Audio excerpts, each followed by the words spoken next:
sanaste por tus llagas, me diste vida y la tengo en abundancia. Cambiaste mi tristeza en gozo, libre soy. Pagaste gran precio por mi vida, a pesar que no lo merecía. Y en vez de muerte me has dado vida, libre soy.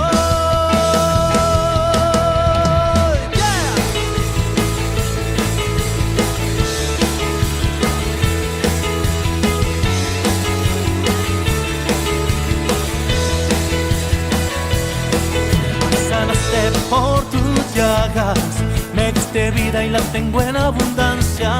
Cambiaste mi tristeza en gozo, libre soy. Pagaste gran precio por mi vida, a pesar que no lo merecía. Y en vez de muerte me has dado vida, libre soy.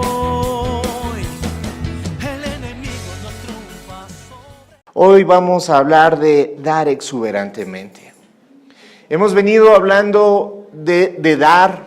La semana pasada hablábamos de qué tienes en tus manos. Yendo hacia aquello que muchas veces decimos, no, es que yo no tengo nada que dar. No veas las cosas desde tu visión, sino mira desde la visión de Dios. Anteriormente habíamos estado hablando de quién posee a quién. Si son las posesiones las que nos poseen a nosotros o nosotros somos dueños de esas posesiones. Habíamos hablado de la generosidad, de dar en fe. Habíamos hablado de todo aquello, pero hoy vamos a hablar del nivel más alto. Dar exuberantemente. Y este es un principio del reino. La palabra de Dios nos enseña a lo largo de toda la palabra del ejemplo más grande que podemos tomar. Hemos visto el ejemplo de los profetas, hemos visto el ejemplo de los apóstoles, pero hoy vamos a ver el ejemplo de Dios al dar. Y Él solamente da exuberantemente, Él no puede dar de otra manera, Él no tiene límites para dar. Y buscando un versículo que me ayude a mostrar esta exuberancia de Dios, me encontré uno que nos enseña a dar, pero una forma diferente, distinta, y quitarnos esa limitación en nuestra cabeza del dar solamente cosas, o dar economía, dar dinero, sino que también la palabra de Dios nos habla de dar el perdón. Y entonces el principio se centra de la siguiente manera, dice en Mateo 18, 21, 22, entonces se le acercó Pedro y le dijo, Señor, ¿cuántas veces perdonaré a mi hermano que peque contra mí? ¿Hasta 7? Jesús le dijo, no te digo hasta 7, sino aún hasta 70 veces 7. Entonces, uno puede decir, ¿pero qué tiene que ver esto con la generosidad? Por eso lo digo, este es un principio del reino. Y el principio es aquello que nosotros podemos vivirlo y desarrollarlo en cualquier faceta de nuestra vida. Es aplicable y lo creamos o no lo creamos. Lo conozcamos o no lo conozcamos. Los principios son los que deben de regir nuestra vida. Los principios son los que nos ayudan a tomar decisiones. Los principios son los que nos ayudan a fundamentar cómo vamos a vivir. Y el principio que aquí está sembrando el Señor, poniendo en el corazón de los discípulos, es hazlo sin contar. Vamos desglosando un poco. No tiene que ver con el perdón esta prédica, pero quiero dar la premisa de esta manera. Pedro hace una pregunta.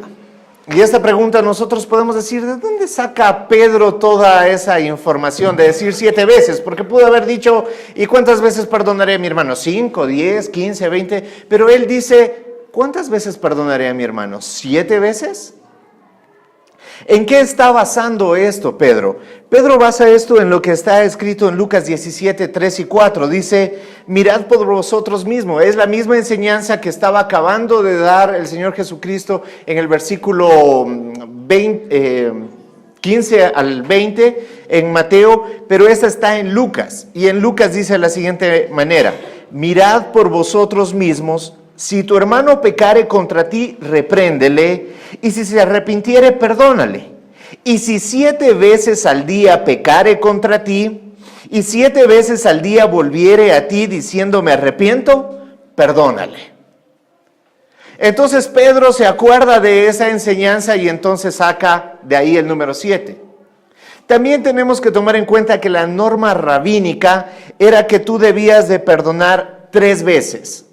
Y los rabinos, ¿en base a qué decían que debías perdonar 3 veces? Ellos se basaban en lo que dice Amos 1:2 y dice, por 3 pecados de Damasco y por el 4 no desviaré su castigo.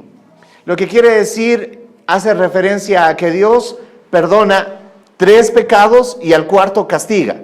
Eso es lo que está diciendo en Amos, en casi el capítulo 1 y 2 enseña eso. Entonces los rabinos enseñaban aquello. Entonces Pedro, no sé si es por la primera enseñanza de Jesús o es por el fundamento rabínico en el cual dice, bueno, si 3 veces dicen los rabinos, yo sé que el Señor está esperando que nosotros seamos más. Entonces le voy a poner 3 más.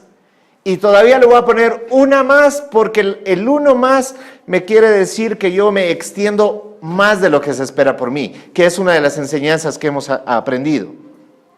Dando el número 7. Pero el número 7 no solamente es un número, sino que el número 7 es un número que declara la perfección, la santidad, y el 7 también está denotando infinidad, como los 7 días de la semana, no se acaban, porque terminan y vuelve a empezar, termina y vuelve a empezar, termina y vuelve a empezar, y así hemos estado ya por años y no hemos inventado un nuevo día, ¿no?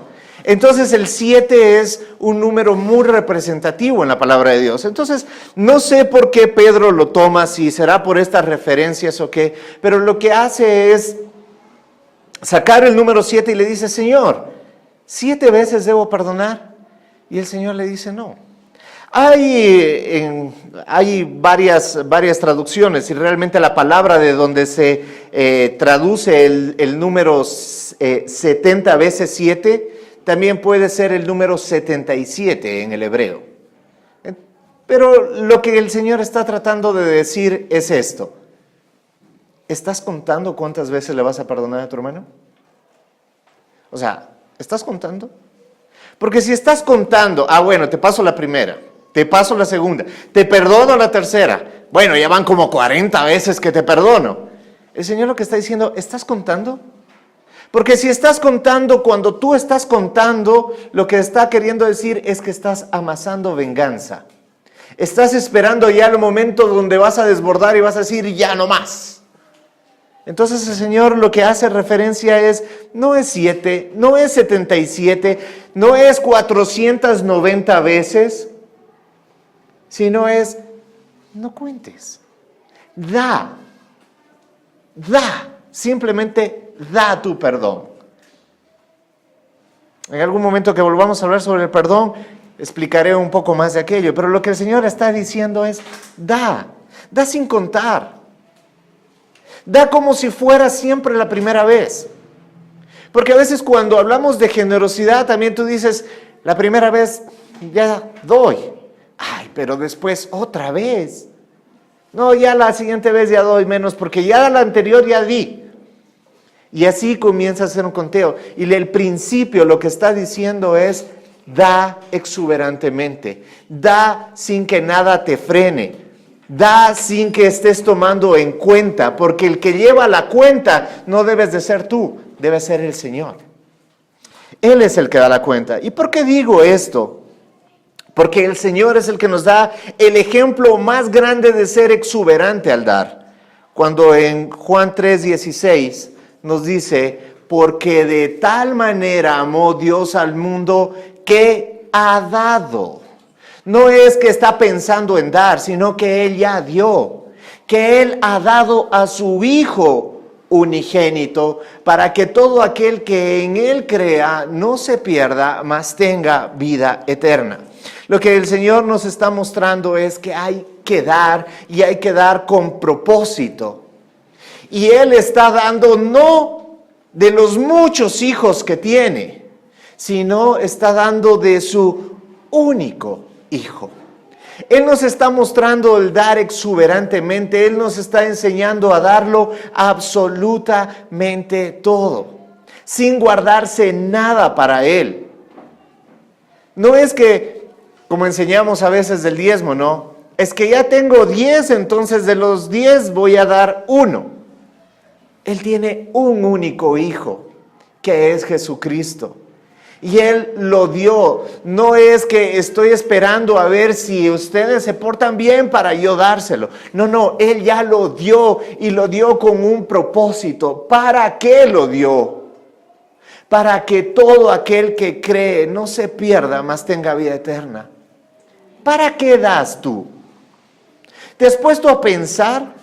Porque a veces uno dice, sí, voy a dar, y se mete la mano en el bolsillo y da, y dice, bueno, como que hago ahí una misericordia. Como que es una limosna. Doy porque me toca dar. Doy porque así me enseñaron. ¿Hay un propósito en que tú des?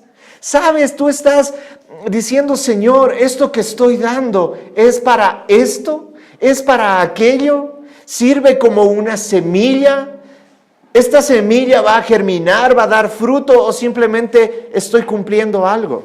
El Señor nos enseña y nos muestra de que hay que dar con visión. ¿Recuerdan la primera prédica?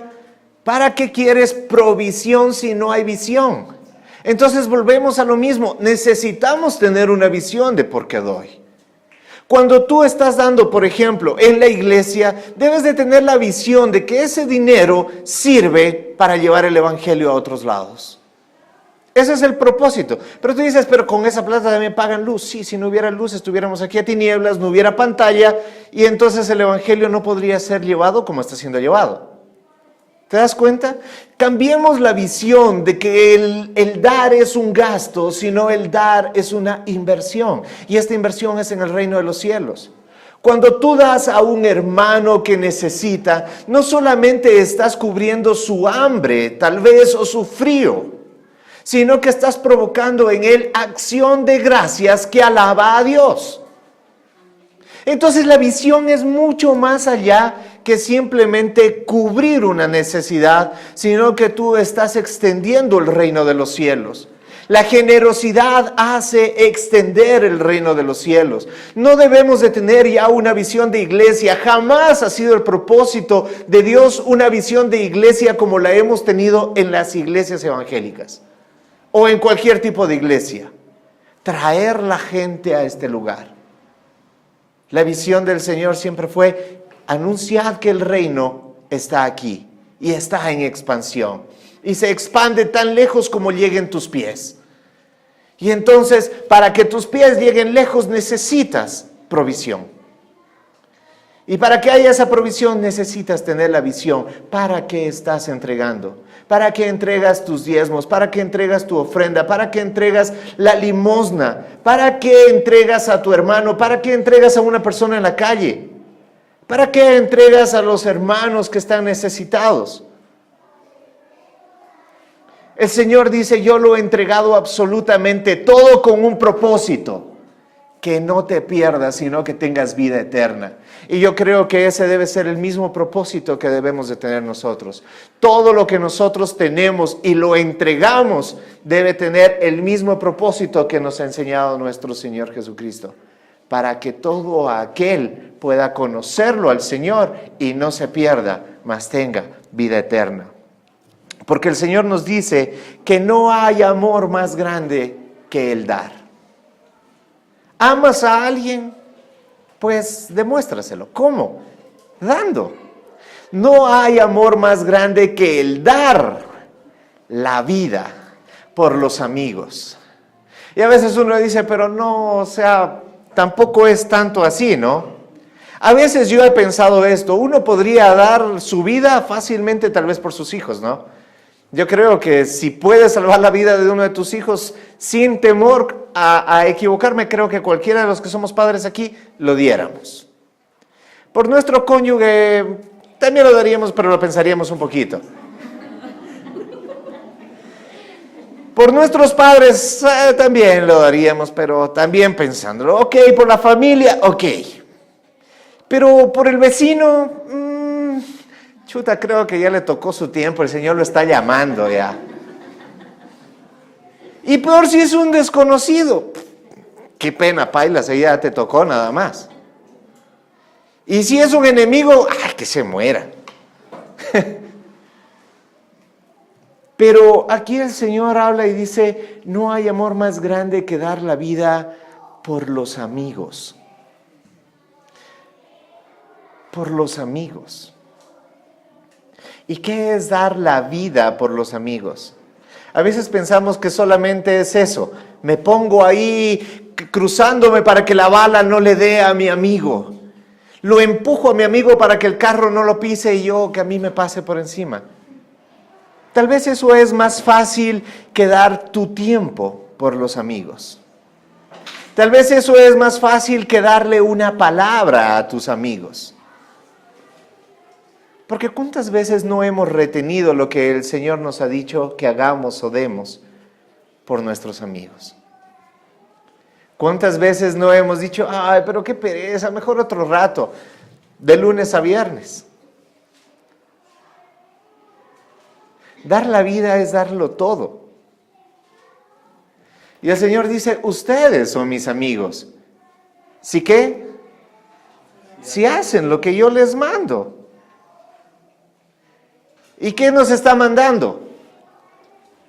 Dar. ¿Y qué? ¿Lo que te sobra? Darlo nuevamente exuberantemente. El Señor dice, doy a mi Hijo unigénito. Y en este caso dice, doy la vida por mis amigos. O sea, lo doy todo, no me guardo nada. No es que primero mis necesidades y después las de los demás. No, el propósito de mi vida es darlo todo, dice el Señor. Y ustedes que son mis amigos, y los llamo mis amigos, ¿por qué? Porque ustedes hacen lo que les mando. Ya no los llamo esclavos porque el amo no confía sus asuntos a los esclavos. Entonces él está diciendo, yo confío mis asuntos, los asuntos del reino los confío a ustedes. Y los asuntos del reino es nuevamente dar. Ustedes ahora son mis amigos porque les he contado todo lo que el Padre me dijo. Ustedes no me eligieron a mí, yo los elegí a ustedes. Les encargué que vayan y produzcan mucho fruto duradero. Así el Padre les dará. Me estaba poniendo a ver cuántas veces dice que Dios nos va a dar en la palabra. Y créanme que no acabé. Les prometo en algunos años, cuando vuelva a leer toda la Biblia y sea muy intencional en ir separando, pero Él dice que nos da paciencia, Él nos da fuerza, que Él nos da ánimo, que Él nos da la salud, que Él nos da la provisión, que Él nos da todo. Por eso, llevándolo a una síntesis nada más, dice, ¿qué tenéis vosotros que no les haya sido dado? Con eso quiere decir que todo nos ha sido dado por el Señor. Así que cuando nosotros producimos frutos duraderos, el Padre les dará todo lo que pidan en mi nombre. Esta es mi sugerencia. ¿No dice eso? ¿Qué dice? Este es mi mandato. Que se amen unos a otros. Que se amen. Y dice que no hay amor más grande que el dar la vida por los amigos. ¡Wow! Tenaz, ¿no? Les mando, dice el Señor, les mando que se amen unos a otros, tomando en cuenta que no hay amor más grande que el que se amen, que el que den su vida los unos por los otros. Y nuevamente no estamos hablando de dar nuestra vida, de poner el pecho por las balas, ¿sí? Sino estoy hablando de dar de toda forma. Pero es que me cuesta, por ejemplo, hablando del perdón. Yo he hablado con muchas personas que dicen, pero es que me cuesta. Por supuesto. Dar lo que te sobra es sencillo. Dar lo que te está hasta estorbando en la casa, ¿no? Porque muchos empezamos de esta manera. Ay, sí, comenzamos los 40 días de generosidad, entonces voy a ver qué hay. Entonces vas a la casa y ves todo lo que te está sobrando y entonces hasta te está quitando espacio, ¿no? Y dices, hasta voy a aprovechar para eso. Y cogiste todo lo que te sobraba y dijiste, esto voy a dar. ¿Eso estuvo fácil? Sí, para la mayoría fácil. Algunos todavía medio les costó porque es que a lo mejor algún rato me sirve, ¿no? ¿Has escuchado esa frase, no? Guardo este tornillito, a lo mejor algún momento me va a servir. Y guardo esta cosita, algún momento me ha de servir, ¿sí? Y el rato que necesitas terminas comprando. Y ahí se te quedan las cosas. Ay, ve, aquí he tenido. ¿Sí? Un foco ya medio viejo, ya ni alumbra, lo voy a guardar, todavía sirve. ¿Sí? Y hay gente que todavía le cuesta dar esas cosas. Pero todavía es, no sé, creo que fácil poder dar lo que te sobra. Pero cuando te das cuenta de que hay una necesidad y que tal vez eso te va a costar un poco más. Porque ya viene esa frase, pero ni siquiera para mí tengo, peor para estar dando. ¿Alguna vez la has escuchado? Es más, ¿alguna vez la has dicho? ¿Sí? Ni para mí tengo, peor para dar a los demás. Es justamente porque tenemos ese pensamiento, esa forma de mirar las cosas. Y el Señor dice, hey, cambia aquello. No estés mirando, lo que hablábamos la semana pasada, no estés mirando nada más lo que tú tienes en tus manos, con tus ojos, sino mira con la visión que tiene Dios. Una quijada de burro, les decía, no es una espada, pero Sansón utilizó esa quijada para matar 1000 filisteos. Una piedra plana y redonda no es para matar gigantes, pero David utiliza eso en las manos el Señor utiliza eso en las manos de David para matar un gigante. Una vara de pastor no es más que un palo, pero el Señor la utiliza para guiar a un pueblo y golpear la peña y darles de beber, para levantarla y abrir el mar. La visión es la que tiene que cambiar, y la visión es: sé exuberante. No te retengas por lo que piensas en tu cabeza. Darlo todo. Darlo todo. Y es más, dice la palabra, haya en ustedes ese sentir. Dice Filipenses 2, 5, 6, haya pues en vosotros este sentir que hubo también en Cristo Jesús, el cual siendo en forma de Dios, no estimó el ser igual a Dios como cosa a que aferrarse. Hermano, hermana, ¿a qué te has aferrado? ¿A qué estás aferrado en tu vida? Te puedes aferrar a las cosas, te puedes aferrar a las personas, te puedes aferrar a los hábitos. El día viernes en la iglesia, en el hogar, les decía, hermanos, a veces hablamos de la generosidad hacia los demás, cuando ni siquiera con nosotros somos generosos. Sé generoso con darte un tiempo de descanso. Sé generoso con darte un tiempo con Dios. Sé generoso con cuidarte. Sé generoso con amarte, porque si no te amas a ti mismo, ¿cómo vas a amar a tu prójimo? Si no tienes honra y respeto por ti, ¿cómo estás queriendo amar a alguien más? Hay gente que ha venido y me ha dicho, es que yo le amo a mi pareja, yo le amo a mi cónyuge. Y yo veo cómo esa persona está siendo pisoteada. Y digo, ¿cómo es posible que tú digas que amas cuando tú no te estás amando al permitir que esa persona te pisotee? Tengo un poco de amor propio. Tengo un poco de honra hacia ti, porque si no lo haces primero contigo, ¿cómo lo harás con los demás? El Señor nos muestra eso y dice, porque me amo, los amo. Porque no puedo negarme a mí mismo lo que yo siento por ustedes. Porque eso primero lo siento por mí. Y el Señor se despoja a sí mismo. Aquí hay una imagen ilustrativa. Él, siendo a imagen de Dios, desciende y se convierte en, cuando hablaba de esa prédica, en el ser más débil que hay. El ser humano cuando es bebé es el ser más débil. Un potrillo a las pocas horas está corriendo. Un ternerito a las pocas horas ya está fuerte andando por ahí atrás de su mamá. Pero el ser humano, si lo dejas ahí, se acabó. Se convierte en lo más débil, vive una vida como un hombre, bajo las mismas tentaciones de nosotros, pero a diferencia dice que él no pecó. Pero las mismas situaciones, las mismas cosas que tú estás pasando, viviendo, ay, pero es que... No, por eso dice la palabra de Dios que nosotros tenemos a un sumo sacerdote que conoce todas nuestras debilidades, que conoce las aflicciones que estamos pasando. Y por eso ese sumo sacerdote es tan maravilloso, porque Él lo sabe, lo entiende, pero Él lo venció llevándolo todo a una cruz. O sea, Él no solamente, porque uno puede decir, sí, Dios dio a su Hijo unigénito, wow, qué maravilloso, yo no creo que podría llegar a tanto, pero todavía va más allá, se da a sí mismo. Se entrega a sí mismo. Y ese es el sentir que dice el apóstol. Haya en vosotros el mismo sentir.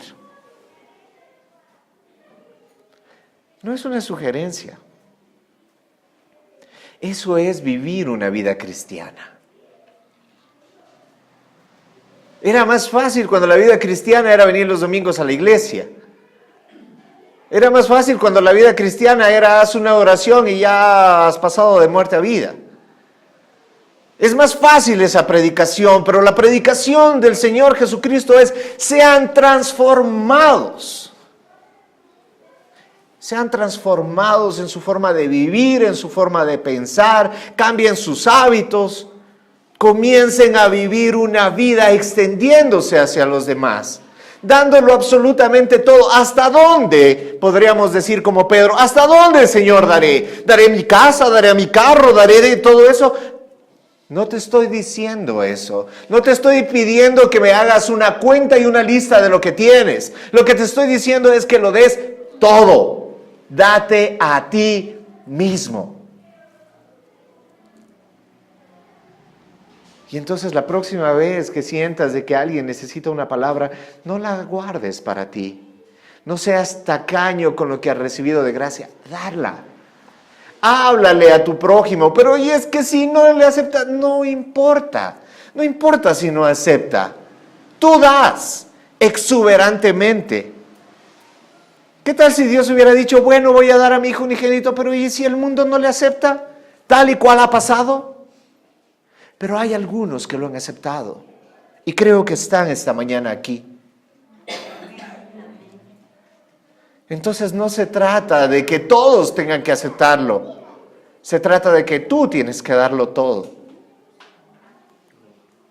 Dice la palabra, si Dios no se guardó ni a su propio Hijo, sino que lo entregó por todos nosotros, ¿no nos dará también todo lo demás?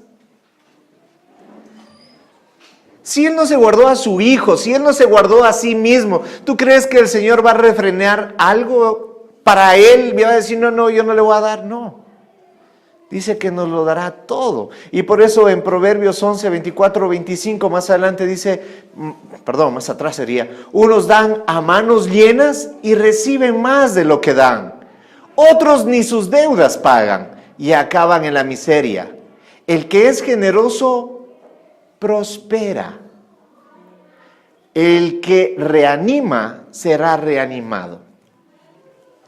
Traje otras dos versiones y quiero que noten lo siguiente. Esta es la Reina Valera 1960.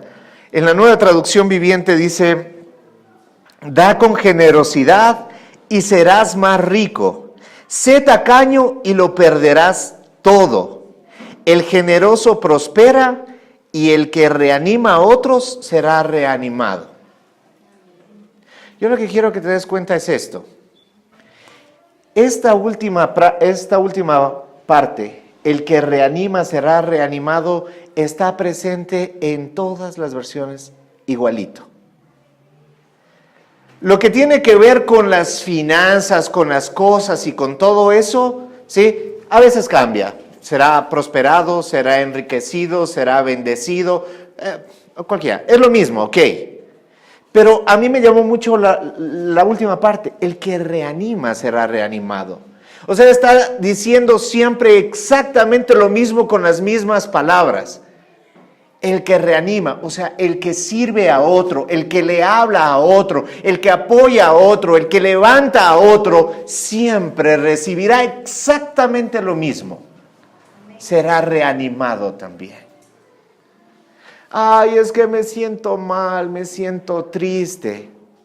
No te fijes en ti, anda y sírvele a alguien más. Y mientras lo haces, tú serás reanimado. ¿Por quién? Por el Espíritu Santo. Porque Él se encargará de reanimarte a ti y utilizarte a ti para reanimar a alguien más. Amén. Hay mucha gente que dice, ay, ¿sabe qué? Yo fui a visitar a un hermano y hablando con el hermano yo salí, pero mejor que él. Obvio, eso dice la palabra. El que ministra, el que sirve, el que da, siempre recibirá más. Dice en 2 Corintios 9, 10, 11, y Él da semilla al que siembra. Él no da semilla al que no hace nada. Él da semilla al que siembra. ¿Quieres tener más semilla? Pues siembra más. ¿Eso qué tiene que ver? Con economía, tiene que ver con economía, tiene que ver con reanimar, tiene que ver con cualquier cosa. Ay, es que no tengo tiempo para visitar, no tengo tiempo para hablar, no tengo tiempo para ir a la iglesia, no tengo tiempo para esto. Por supuesto, porque leímos anteriormente, el que es tacaño terminará en la miseria. Si eres tacaño con tu tiempo, nunca tendrás más tiempo. Pero si tú comienzas a dar de tu tiempo, o sea, tú comienzas a sembrar, Él te dará. ¿Quieres tiempo? Siembra tiempo. ¿Quieres amor? Siembra amor. ¿Quieres finanzas? Siembra en las finanzas. Así de sencillo. Lo que tú siembres, eso mismo cosecharás. Ay, es que mi esposa, es que mi esposo es así. Claro, mira lo que ha sembrado. Ay, no, pero es que él es así. No. Analiza primero qué es lo que tú has sembrado. Tú no puedes dar cuenta por las otras personas, tú puedes dar cuenta por ti. Asegúrate de sembrar correcto y aunque la tierra es mala, algo mismo cosecharás. Así es de sencillo. Es el principio de la vida. Ay, pero es que en ese hombre, en esa mujer, no vale la pena sembrar. Bueno, si ya te rendiste tú, entonces el matrimonio que tienes es lo que tienes. Los hijos que tienes son los que tienes. Entonces ya quédate ahí. Pero si tú quieres cambiar, tú tienes que sembrar diferente. Y el Señor es muy claro en eso. Y cuando nos deja la gran comisión, fíjate de lo que nos habla en Mateo 10:8. Sanad enfermos, limpiad leprosos, resucitad muertos, echad fuera demonios. De gracia recibiste, de gracia da. Fíjate lo que nos dice el Señor, que es lo que tenemos que dar. Entonces ahí ya te debe haber hecho plum en la cabeza, porque ya no solamente estamos hablando de finanzas, ya no estamos hablando, ay no chuta, es que el diezmo, es que la ofrenda. Si todavía estás luchando con eso, ve, te recomiendo, comienza otra vez los 40 días desde cero, porque no entendiste nada. Eso es lo más básico y pequeño que debería ser un cristiano. No es el clímax de lo que debería ser un cristiano. Este es el clímax. Llegar a esto. Ya no estar hablando de doy dinero, no doy dinero, siembro en la obra, no siembro en la obra. Eso ya quedó hace rato atrás. El clímax de dar es vivir de esta manera. Sanad de enfermos. ¿Cuántos enfermos ha sanado? Y no me refiero solamente a imponiendo manos. que es con todos deberías hacerlo.